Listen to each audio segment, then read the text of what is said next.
শীতকাল শীতকাল কবে আসবে সুপর্ণা? আমি ৩ মাস ঘুমিয়ে থাকবে। প্রতি সন্ধ্যায় কে যেন ইয়ার্কি করে ব্যাঙের রক্ত ঢুকিয়ে দেয় আমার শরীরে। আমি চুপ করে বসে থাকি। অন্ধকারে নীল ফানুস উড়িয়ে দেয় কারা। সারা রাত বাজি ফোড়ায়, হই হুল্লা। তারপর হঠাৎ সব মোমবাতি ভোজ বাজির মতো নিভে যায় একসঙ্গে।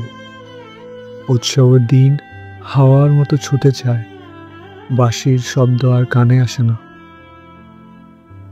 তখন জল দিতলেই লাফ দিতে ইচ্ছে করে আমার। মনে হয় জলের ভেতর শরীর ডুবিয়ে মুখ উঁচু করে নিঃশ্বাস নেই সারাক্ষণ। ভালো লাগে না সুপর্ণা। আমি মানুষের মতো না।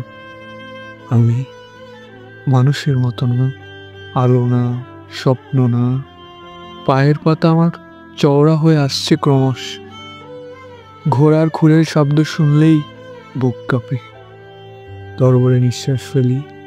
ঘড়ির কাঁটা আঙুল দিয়ে এগিয়ে দেই প্রতিদিন। আমার ভালো লাগে না। আমার ভালো লাগে না। শীতকাল কবে আসবে সুপর্ণা? আমি ৩ মাস ঘুমিয়ে থাকবো। আমি ৩ মাস ঘুমিয়ে থাকবো।